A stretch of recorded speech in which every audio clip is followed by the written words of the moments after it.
Yo, welcome to the Scoop with Dukes. I'm your host, Philip Dukes, aka Dukes the Scoop. Check me out on Twitter and Instagram at Dukes the Scoop. And please be sure to hit the like and subscribe button. If you have not already become a member to the channel, please go become a member. Support, share a subscription. We appreciate it. This is going to be brought to you by the International Voice. We'll be dropping that link as well. But the International Voice, they do great Christian messages on sweatshirts, cell phones, mugs. So make sure you Google International Voice. I'll have that link as well. And also by Twisted Caps. Twisted Caps, where they've got some of the dopest hats in the biz. As you see, this that's one of my favorite Atlanta hats. And then also, if you want to support Shador without supporting the Cleveland Browns, so to speak, they've got some cool Cleveland Browns gear on twistedcaps.com. All right, so, man, a lot of people want to talk, man. So I think usually I've been doing just going straight to the chat, but we're going to talk tonight. We're going to talk about Colorado Live. We're going to talk about Auburn, coaching carousel, get into some Falcons, right? And these are the things that are near and dear to my heart. Then on the back half of the show, we'll get into more of, we'll just kick it, barbershop talk. Man, prayers up to Travis Hunter. Speaking of Colorado, prayers go out to him and his family as he experienced a season-ending injury. Minor setback for a major comeback, right? So definitely. Hey, Nate, Houston, Texas, Nate said, do they have fitted caps for big-headed people? As a big-headed person, they got snapbacks and they work. And this is for somebody who's a last button on the snap type of guy. You feel me? So, yeah, there's a prayers out to Travis Hunter. Let's start with got to start with my Falcons. I love the Falcons. Love-hate relationship. I love the Falcons, hate how they play. It's been troublesome, right? You go all the way right now. Y'all know if you follow me on Instagram, if you haven't already, follow me on the gram at Dukes the Scoop. But if you follow me on the gram, my son Cam is going viral once again. Locally viral, approaching 100,000 views on the reel. Just shaking his head at the Falcons, and the caption was, "The Falcons went all the way to Germany just to show the whole world how big of fools we are as Atlanta Falcons fans." Michael Penix, who I think everybody's been in love with for a long time, left-handed quarterback named Mike. Man, 12 for 28. Now, a lot of that's on Raheem Morris. A lot of it is on Zach Robinson. But got to put some of that on Penix as well. Defense been playing pretty well as of late. So you can't be mad at that, right? All right, so hopefully the Falcons can get it together. They got a winnable game against the Panthers, but it seems like every time you think the Falcons have a winnable game, they prove to you, no, it's not winnable, right? All right, let's go. Let's see. Uncle Bag said, y'all not bad as the Browns. So the Browns, Kevin Stefanski's no longer calling plays. I think that's just a matter of time before you start hearing the fire Kevin chants. You see Nico down in the fire Nico chants. Got my man in Dallas Can trading away a franchise superstar. Got him canned. So, farewell to him and safe travels. And I think he'll rebound nicely somewhere in someone's front office.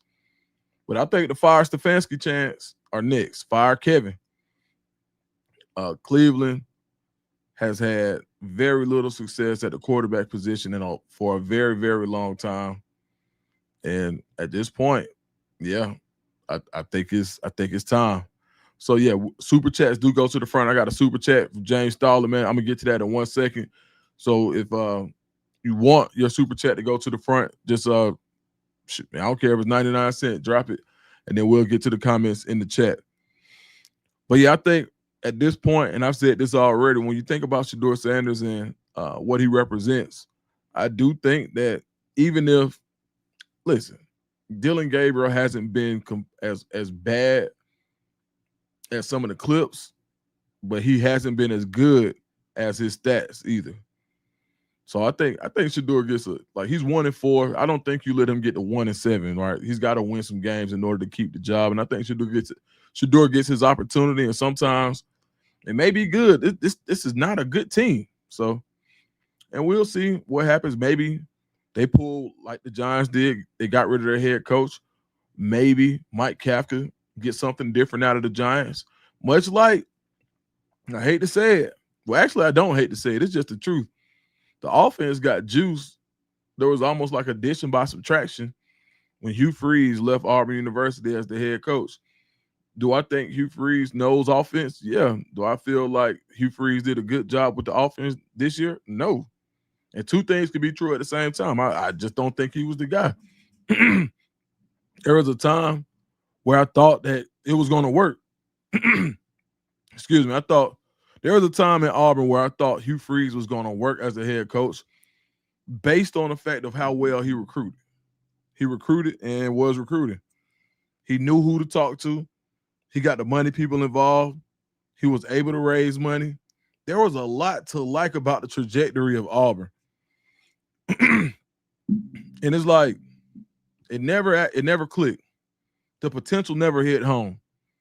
The second pitch never came. It's like for anybody that plays baseball or played baseball, there was always that kid who could, pitch faster than everybody else. Maybe we're 12, 13, and he's, approaching the 80s or something like that. And he never develops because the second pitch never comes. The second pitch never comes. And there may be a basketball player who's taller than everybody, but he never figures out how to do anything but dunk. Hugh Freeze had a really good hold on recruiting. He knew how to raise money. Absolutely. But he never figured out that second act of what was going on to keep, to win games in Auburn. There was a rant by Jake Crane the other day that a lot of people were talking about. I know J-Boy well. Well, I know J-Boy from back in the day. Shout out to Jake. And he wasn't all the way wrong. I get it. He went off. He was like, listen, I heard the rant. And he was saying that Auburn needs to clean house. There's a bunch of losers there. And to paraphrase, like just a loser mentality. People are applauding a loss because that's how much losing Auburn's been doing, and why are you accepting this? And there's some truth to what he was saying. I won't agree to all. I had to go listen to it after I was asked about it. I'll say this: you definitely need some fresh energy there, but I think there's something to be said about how that offense played with new leadership, which lets me know that roster ain't bad. Now, do you have to know how to win? Absolutely. You got to know how to win. You got to win, and you can't learn how to win without winning games. It's going to be hard. I think that Vanderbilt was a winnable game, and if you got the regular effort from the defense, not the effort, if you got the regular output from the defense that you have been getting all season long, then I think it's not a question if DJ Durkin is your coach. But being that you lose that game, it raises some questions about, can he do both? Do you want another play caller and head coach? We've seen that combination multiple times in Auburn. We haven't seen it on defense. But do you want your CEO also directing traffic on the floor if you're in a warehouse. That's a lot to do. I'm not saying he can't do it. But I tell you one thing about it. One thing I do know, the players want it. You're going to see more players become more and more vocal over the next couple of days as the rumors start to pick up about Kenny Dillingham. And right now, a lot of people think John Summerall is his job to lose. Right? So I don't know. I've talked to people on the inside of the building. I've talked to people outside of the building. Nobody really knows what's going to happen. Maybe except for John Cohen, right? John Cohen had a really good live interview with Mike Gittins. You guys go check that out. Shout out to Mike Gio at the War Report. And it sounded like they want somebody who's going to want to be at Auburn. They want somebody who money may not be their motivator, but it may be the opportunity. That's what it sounds like. But what up, Foster? What up, Darryl Foster? What up, Keith White? Shout out to my Facebook guys. But if Auburn, this is how I see it, and I was talking to some guys earlier today about how they saw the Auburn thing playing out. What is the major difference between a John Summerall and a DJ Durkin outside of Group of Five, being a Group of Five head coach? And they kind of bring the same kind of energy. The one thing I think, one comes with players, one doesn't. I'm not sure what players come with a Summerall, right? I know what you get with a DJ Durkin, right? You get to keep a lot of the talent that's here.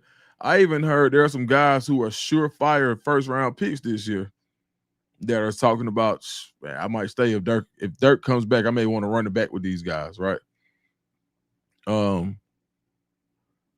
But there's a lot to be said for a guy like Kenny Dillingham, who's done it, who's been to the playoffs already, who's done it with not a ton of talent, right?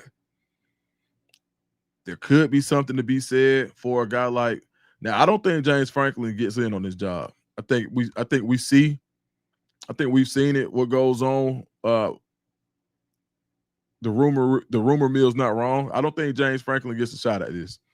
It just is what it is. But is Rhett Lashley a better pick coming from the ACC?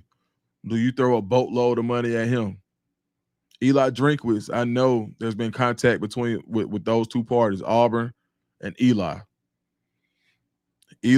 Would Eli? There are questions, and there's also questions, because if you hire an offensive mind, if they want, now this is what I do know. They want Durkin to be retained regardless. It's going to have to be a hell of a hire to persuade this group to say you bring your own coordinator. That's what it's going to take. All right, guys, we may do this like every 15 minutes. So we're approaching the 15-minute mark. I'll hit a couple super chats. TJ Jones with a $4.99 super chat. I appreciate that.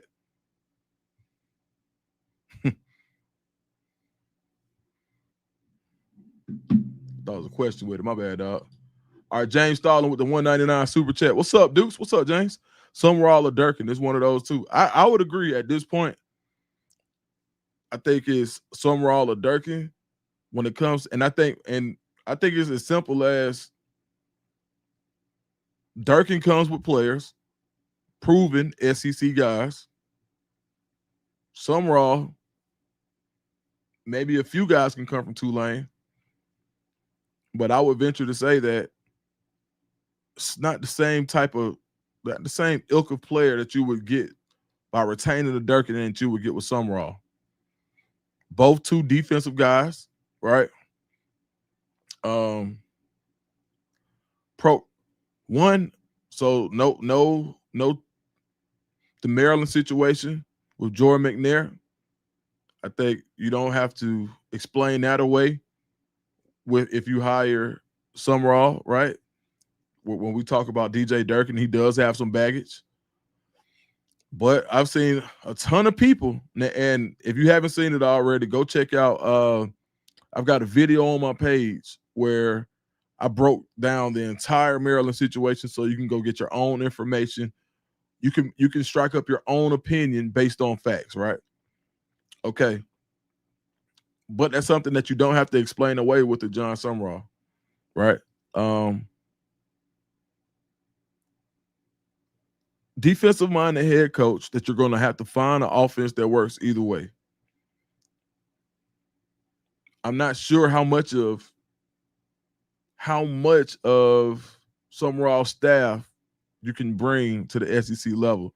I think one of the things that hurt Brian Harsin was he brought so many guys who had no idea about what was going on with the landscape and recruiting at Auburn. And sometimes when you got a job like Auburn with the expectations that Auburn has, you don't always need to be a springboard. So I would hope that they could put together some guys with some SEC experience, even some Auburn guys. I love when Auburn guys are on staff, not just because, oh yeah, the familiarity, but it's their familiarity with Auburn and the way that they're able to passionately talk about Auburn history, the creed, the legacy, the lore of Auburn. I think that's important because we always like to talk about the kind of spooky advantage that Jordan Hare gives you at night games, the mystique of Jordan Hare. There was a long time when I was working at 24/7 Sports for Auburn Undercover, and during recruiting battles, it was always for like a solid year and a half straight. All people talked about was, man, but Auburn's greatest recruiting tool is the campus, getting people on campus. So getting people to understand what it means to be an Auburn man, I think is important. Now, I'm not saying you have to hire an Auburn guy. I'm not saying that you have to have a staff full of them. But definitely having guys who have ran on Jordan Hare field or Pat Dye field with that blue and orange on, it's a lot different, right? And so yeah, we'll see going forward how that works out. But yeah, I definitely think right now it's between Summerall and Durkin. We got another $4.99 super chat. James Stallings. He said, I get players are getting vocal, but at the end of the day, these players will leave. It's about longevity, and Summerall, I believe, can win big here. Yeah, I think you look at what he's done from Troy to Tulane. He's built programs and he's won. I think the group of five thing is a little different now because winning in the group of five means that you won with equal resources for the most part. Back in the day when you would have guys who came up from group of five, if you had, people won based on the resources they had outside of the program. Think about like going to a school where the boosters are behind you. All right, well, there was a time where, they talked about the Red Elephant Club at Alabama. It was just hard to get talent because a lot of it was stockpiled at Bama. A lot of the 5 stars were going to Georgia and Alabama. Now you're able to sift through that and break through that. So it could be an easier path for a guy like John Summerall. But at this point, I think when you've already got a car that's pretty souped up, maybe you just want somebody to drive it. I don't know. Or somebody who's familiar driving it. We all know there are certain kind of cars that you got to know how to drive, right? So if I had my wish about it, man, shoot, man, they would make it work with Lane Kiffin, right? Somebody that we know knows the terrain in the SEC, knows how to win in the SEC.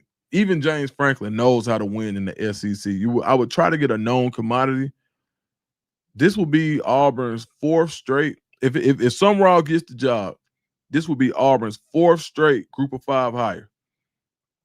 I believe Malzahn came from Arkansas State, I believe. Correct me if I'm wrong in the chat, please. It went Malzahn, Harsin came from Boise, Freeze came from Liberty. Now, to be fair, Freeze did have SEC experience. He had beaten Alabama, but it seemed like there's a huge gap between then and now. Now, Freeze was able to get a number 1 recruiting class, and everybody had a fit about how can he be recruiting that way and all of that type stuff, but he got it done at Ole Miss, and they had some big wins there. Never really got the one to get over the top, but took the program to a level right under where Lane Kiffin has it. But I think the gulf in between that time and now is probably what cost Hugh Freeze his job. So I would like to see somebody with some recent success at a high level, but I'm not against John Summerall at all because I like his energy. The interview that he did with Josh Pate was phenomenal. It didn't seem like he was posturing. Seems like that's who he is, and he's got great energy. So we'll see. Appreciate those super chats.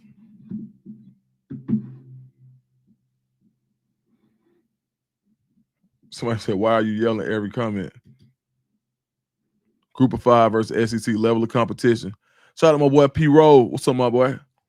Group of 5 versus SEC level of competition and having to win every week isn't the same. The same reason why some say no to Franklin. Constant winner but can't win the big game. When we have to play 9 SEC games a year, including Alabama and Georgia, plus a P4 school, this ain't P5. This is the big league. So that's somebody that's against something wrong. Listen, this is one of those ones where now you're going to hear me say this time and time again over the next couple of, we got a couple of weeks of this, right? We got a bye week, so content's got to come from somewhere. But I'll say this. If Auburn doesn't nail this, you fall into that lull that Tennessee had after they got rid of Phillip Fulmer. When I was growing up, Tennessee, it was Tennessee, Florida. Grew up in Georgia. Georgia couldn't figure out how to break out of the SEC East, and Tennessee and Florida pretty much dominated during, when I was a teenager, which is a long time ago. And when Tennessee finally got rid of Phillip Fulmer, and a few years before, there was a long lull in production at Tennessee, and they're just now getting back to relevancy. And over the past couple of years, even when Pruitt had it looking good for a while, then they get hit with the McDonald bag scheme, right? So this is I would say this is probably the most important hire that I've seen in my lifetime as an Auburn fan. As an Auburn alum, early 2000s graduate, this is the most important hire that I've seen. You get this one wrong, and I've said it and I'll say it again. You miss on this hire, you risk going a decade without a winning season in Auburn. 10 years without a winning season. That's what you risk.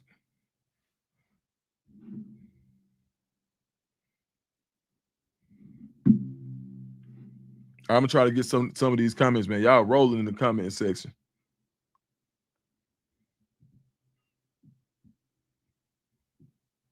What's up, Tracy? TJ Jones said, man, good work. Appreciate that, man. Selmo said, I heard that Cordell Stewart, a CU Buff, former players, signed with Lil Wayne and is looking to coast. Man, you know what? I got a call over there, man. I got a lot of family over there at Young Money. Shout out to Adi. Shout out to Boog, my man. Shout out to Noah. Shout out to Don. So I'll tap into that for sure. That's an agency. I got great relationships there. So yeah, I'll tap into that. But I did see the news that Cordell Stewart is looking to get into coaching. So I think that's cool. We actually got a chance to had the pleasure of interviewing Cordell Stewart over on the pregame network on the morning run earlier this year. He talked about his relationship with Julian Lewis, how glad he was to see the number 10 being used in the right way. So shout out to him, man. But yeah, I think we'll see. There's an opening at Colorado State that could be interesting.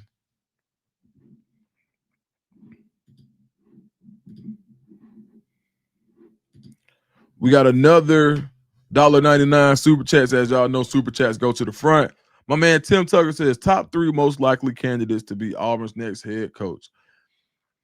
I think at this point you got to go DJ Durkin, Summerall, and based on today, Dillingham. Pretty sure that Auburn had their kind of formal contact with Kenny Dillingham today. I've heard it's been a rumor, but some of the people who are kind of mentioning it behind the scenes are kind of confirming it. So I'd say of those 3, DJ Durkin, Dillingham, and Summerall for sure.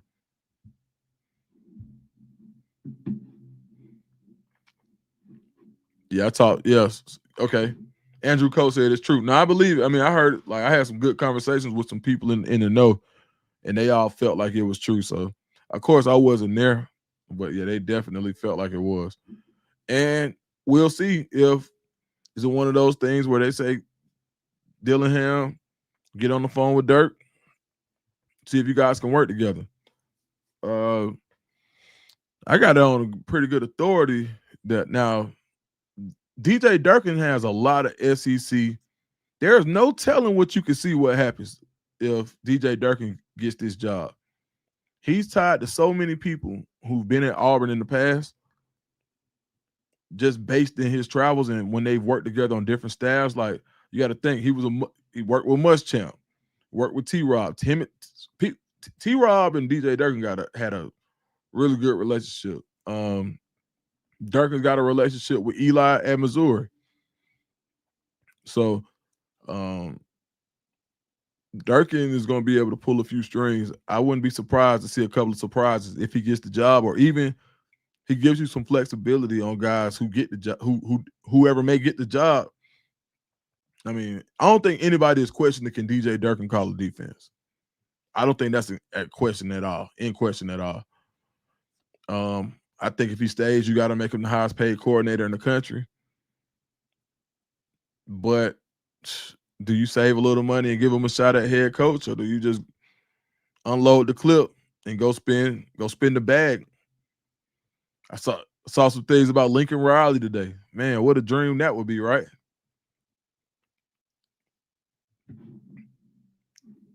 KD, what's up, boy? Booney so random. What's going on? Chico was there. I know he's gonna have a story tomorrow. Oh man, boy, I'm telling you, Chico crazy. All right, guys. We did the first 30 minutes. Oh, Dan Landon, dream hire, absolutely. Before we go into Colorado football, we'll keep talking. We'll go back and forth. Man, how much different? Now we talked about Jackson Arnold. How much different do you guys think Colorado season look if Julian Lewis starts from day one?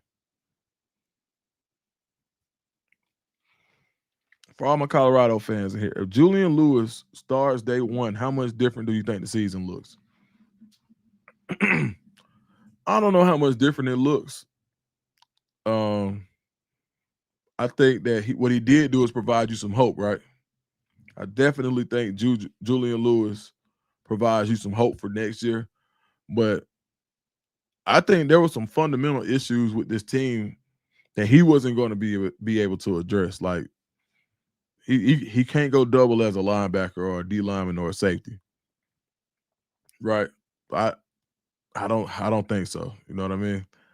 But I think he does provide you. I see you, Martin, with the super chat. I appreciate it. I'm gonna get to that in 1 second. Anybody else that has a super chat, you want to make sure your question gets answered, drop that in there. But I don't think now this is what I will say. Having a quarterback that you believe in and that you trust can raise the level of play around you. But I just think that I'm not even sure if he's the same quarterback day one that he is today. I don't know if you get the performance that you got at West Virginia game one against Tech. That was a big spot to put the game against Tech was a big spot to put a true freshman in, right? So, you know, I I don't know how much it changes, but I'm glad. I am absolutely glad that he finally got his opportunity to shine. Made me look good for sure. Definitely made me look good, right? Y'all know I have been saying for a long time, like, hey, bro, look, he's a real deal, bro. I've been seeing him since he was a kid. I watch a lot of football, and it's not him being good wasn't based on physical tools, and I think that's what made Juice special to me, right? His success, and we all talk about the processor and being cerebral, but it's the throws he makes under pressure, and it's like nothing bothers him. Like he ain't had a bad day. You know, the most emotion you'll see Jew have or show is gonna be he'll smile at you every now and then you saw him, crying afterwards, right? So after a loss, like he said, I don't mess with that losing junk. I said, man, I don't know about this losing stuff. And you think about it, outside of one season in middle school where he was in 7th grade playing up to 8th grade where they lost 5 games, you take that season away, or they lost 4 games. You take one season away, his whole life he's only lost 7 games. And this year he lost 7 games. So I think he's just a born winner, and I think he's going to do great things in Colorado. Now he's cold-blooded. Got a couple more super chats. Let me check this out. Okay, Tim Tucker already got to that one. My man Martin says, does Ohio State win the national championship if Dirk is at DC? So I appreciate that, Martin. That's actually kind of clever because Ohio State was the team that pretty much approached Durkin and said, "Hey, come run the defense." Now, this is the crazy part. If Dirk is coaching Ohio State, right? How much better would you feel about Durkin if he came from Ohio State? If Durkin was Ohio State's defensive coordinator this year and they win the national championship, how much better would you feel about Durkin? That's a question. Would you feel better for those who don't want Durkin? Would you feel better if he was coming off of a national championship season with Ohio State? That's a fair question. Y'all drop it in the comments. Appreciate that. EC James said with the $1.99 super chat, Lane is a sleeper. I feel like he was listening to Cohen today. I could see that as well. It sounded like Cohen was talking a little bit today, right? I like what he was saying. I think, hey, listen, no expense will be spared, but you got to want to be here. Lane the more and more I think about it, it's like Lane Kiffin is the type of guy that says if everybody tells him to sit down, he's going to stand up.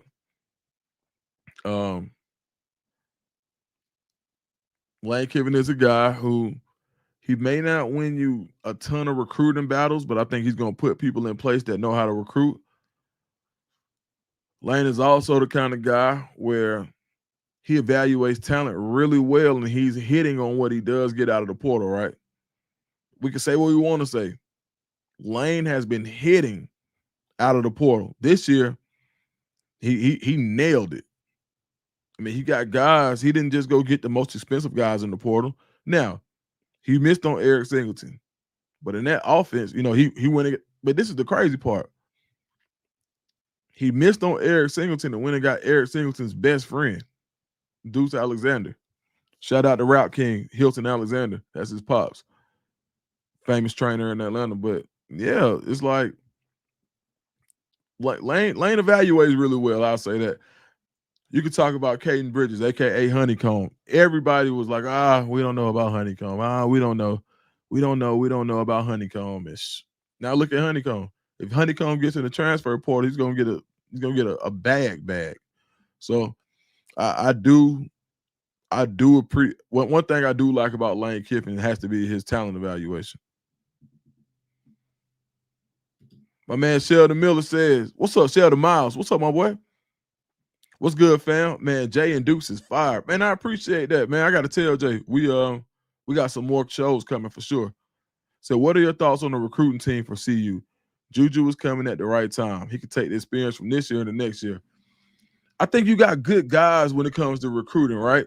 I think Corey Phillips, who's been in SEC. I think you got Coach Box, who's been in the SEC. I think you got guys who've been at LSU, who've been at Vanderbilt.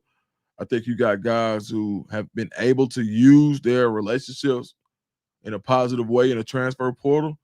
I think this year, maybe, you didn't score as much as you wanted to, but that doesn't mean you didn't score at all. I think this year, though, what helped them is to have a coach who's coached on a high level at a high level college range. And if you get a coach from the SEC, a recruiting coach, someone who's done it, who has their own room in the SEC or maybe even the ACC, but at a school that really recruits, you get a guy who has a hot area. Maybe get a guy who has Atlanta. Maybe get a guy, we're talking about a position coach or someone who's been a position coach or even an assistant position coach, and you add them to the recruiting staff. But somebody who's been over a hotbed of talent, but somebody who's in the room with you that can help. I think that will really help Colorado's recruiting. I think they do a good job, but I think by having a guy with some college experience and who already has recent relationships in high-level recruiting battles, that's going to help you going forward in the transfer portal for sure. And I do agree, Juju is coming at the right time. You really can't really write it out any better. Of course, you would have liked to, see what he could do earlier in the year, but I think he's done well so far. So, yeah, man, I'm just proud of him, and the whole city of Atlanta was watching Juju, just happy for him, man. For sure. Hey, man, appreciate that super chat, dog.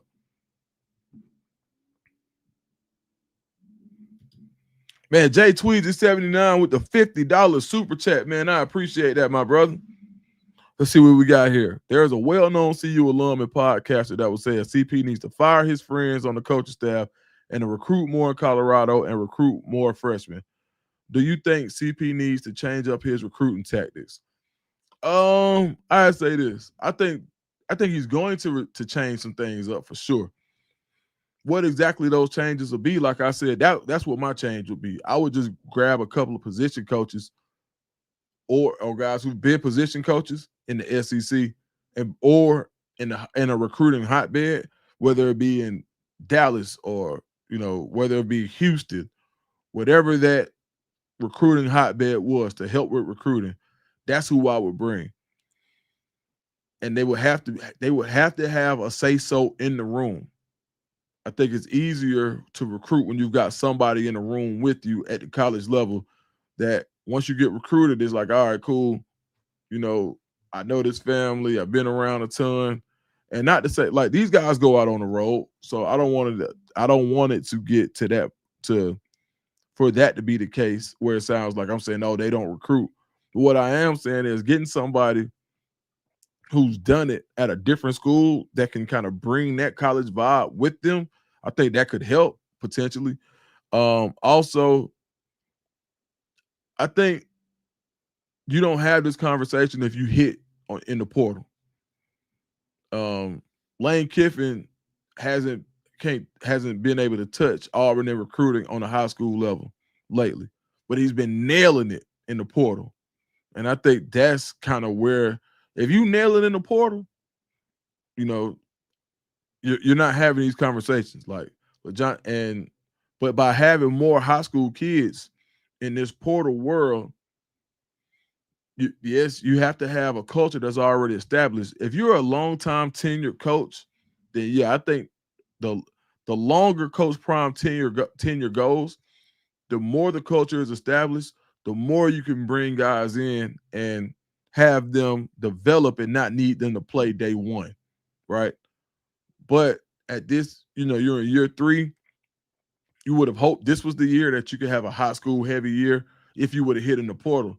They missed in the portal. Like defensively, I think they missed. They missed, dog. And I think that's part of the reason why you'll hear some of the pundits and the podcasters, and they're having their day right now because Colorado is losing. When Colorado was winning last year, it didn't sound the same, but that's part of the game. And I want people to understand this. And I say it, and I'm gonna say it to the top of my lungs. It's what happens when you lose. The spoils go to the victor. And so I think that's why Coach Prime has been so contrite. Like, hey, look, don't even talk to them. I got this one. Changes are coming. So I don't know what changes, and I don't know exactly what changes. What I would change is, like I said, I would add more college guys, more experience. And it doesn't have to be they don't have to run the room, but assistant coaches find some analyst positions for guys who have relationships prior. And I think that could really help Colorado if you bring guys who have access to the room. They don't have to be the guy who leads the room, but guys who have access in the room, real pull in the room that can help you recruit. A guy who comes to mind is a guy like assistant wide receiver coach at Florida, Chad Lucas. Chad Lucas has been killing it recruiting. When kids go there, they always mention Coach Lucas. He's not the guy in the room, but he's a guy in the room. So if they're down when he gets on the road, it's a problem. People know when Chad Lucas gets out.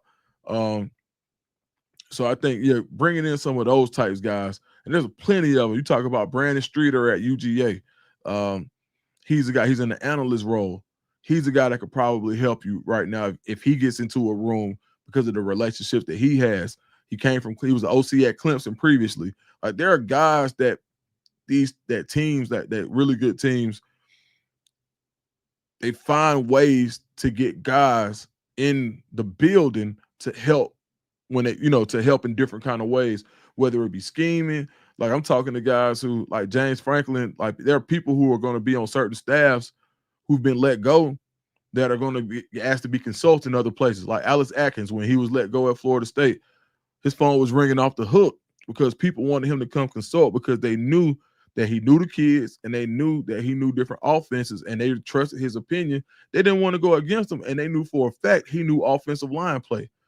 Those are the type things that colleges do, and I think Colorado's going to do a good job of it. I'm just excited to see what they do in the offseason because I've been saying it all year long, I'm like, bruh, something's about to change. And I don't, and anybody that follows me, y'all know, whether it be Auburn, whether it be Colorado, whether it be UGA, even the Falcons, I hate calling for people's jobs. That's something I just rarely do.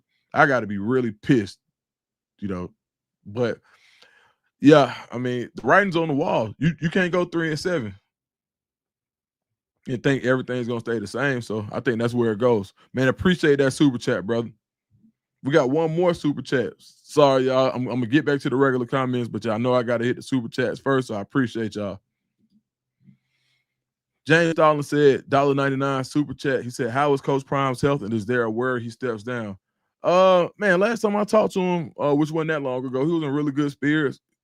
Heck no. I ain't stepping no darn down. He don't curse, but he got his own words that he says, right? No, I don't expect him to. Now, of course, there are going to be teams that say, when you negative recruit Colorado, that's got to be the first thing that you say. Of course, how long is he going to be there? Is he going to be there? I'm almost certain he coaches there next year. I think now though, I think you're going to see his hand get a little stronger when it comes to how he managed the program, right? I think at this point, some of the kid gloves are going to come off, and it's not even kid gloves. It's more so about being involved in more. I think this iteration of the staff, when you find out and you mix in, it's the same way, his same philosophy with players as it is with coaching staff. You find out who works well together, who's performed well, what works and what doesn't, and then you try to figure out what's the best mix to win based on prior experience and data and information that you have. So yeah, I would say it's not a real word if he steps down, but I do think that and I think his health is in a good. He's in a good place health wise too. Last time I talked to him, I was asking him about his diet and how much he had to eat, and he was like, he had a big old plate, and he was like, man, shoot, they telling me I got to eat more, and so that's the part he was enjoying for sure. Oh, my bad.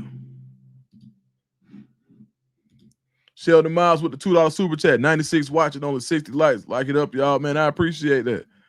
Yeah, across all platforms, we got 536 eyes across Twitter, Facebook, Instagram, and YouTube. All right, y'all. I'm just not getting back to the regular comments, man. I know we got a ton of them, but y'all boy came to talk tonight. I know that's right.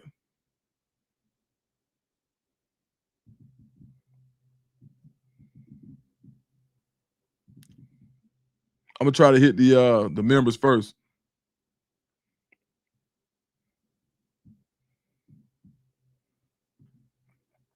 Man, we got a lot of comments in here, y'all. My dog in the building. I see you, boy. What's happening with it?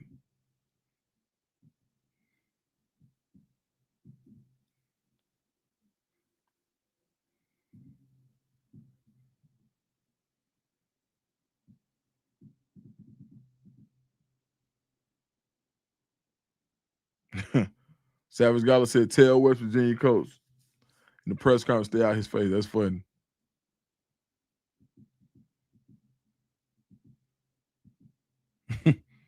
Boy, y'all some savages in these comments today, man.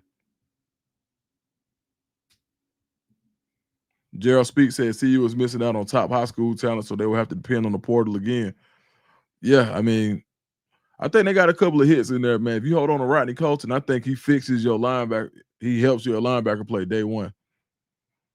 That's a college ready linebacker, 1,000%. Rodney Colton, grown man. I think he helps you automatically. Man, you were rough and you miss out on. I mean, that'll pay back for London Merritt, right?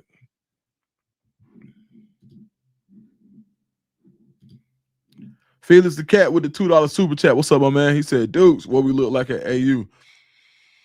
We look like this is how we look at AU. Right now, AU looks like it's not as bad as the Stop Steal campaign.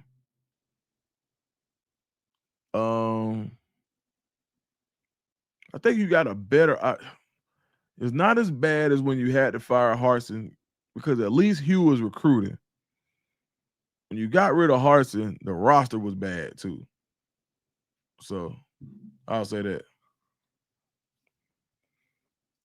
I think you got an opportunity to do something special here, whether that's DJ Durkin or not. I think it's Durkin, Sumrall, and Dillingham as of today. We'll see what now tomorrow. I should have some more information, but I think as of today, is those three. But man, you get Durkin with an offense, and you give Durkin the time just to do that, just to do defense.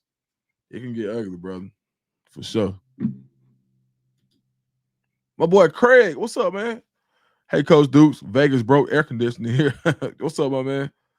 He said sometimes pride will impact either of us. I think Coach Sanders got bit by saying that's his brother in Christ. It's between he and y'all. Amen. It's between them two for sure.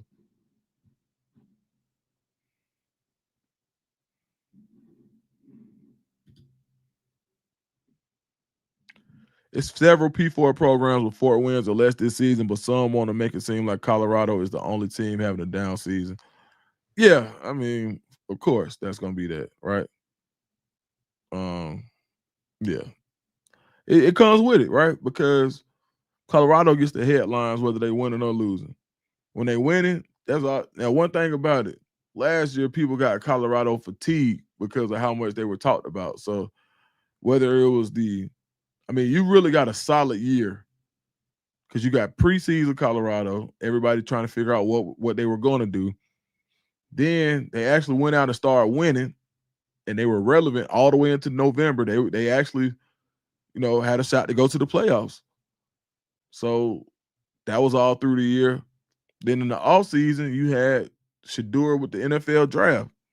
So I think some people just had Colorado fatigue, and with fatigue, people get upset, and people get upset. They come to hate watch, and that's kind of what it is right now. Duke's Iron Bowl going to be ugly this year, man. I can't wait for the Iron Bowl. I can't wait for it. I'm gonna keep it a buck. I cannot wait for the Iron Bowl. I think Auburn has as good as a shot at this year's Iron Bowl than any. They are going to be geeked up for that game. That's going to be a heck of a game. KA714 with the $1.99 super sticker, man. I appreciate that.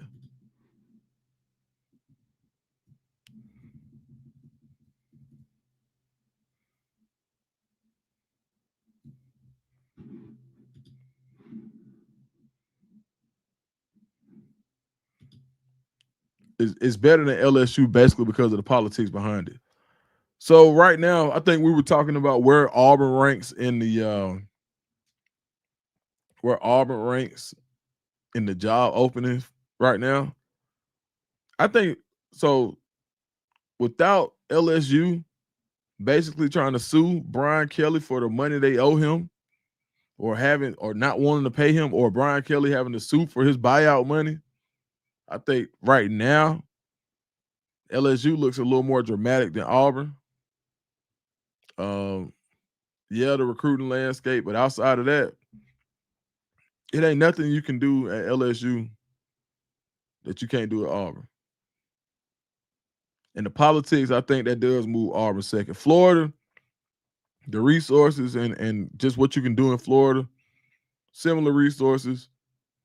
I think you got more recent championships at Florida, in all the programs.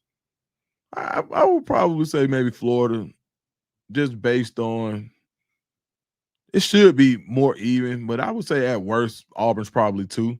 I could go 1A, 1B, but I think Florida just has more of the luster to it right now. Right now it does. So yeah, I would say. I would now based on the Southeast. Now from a national landscape, maybe Penn State just based on brand recognition, but in the South, like where we are, 1000%, you got to go Auburn over Penn State.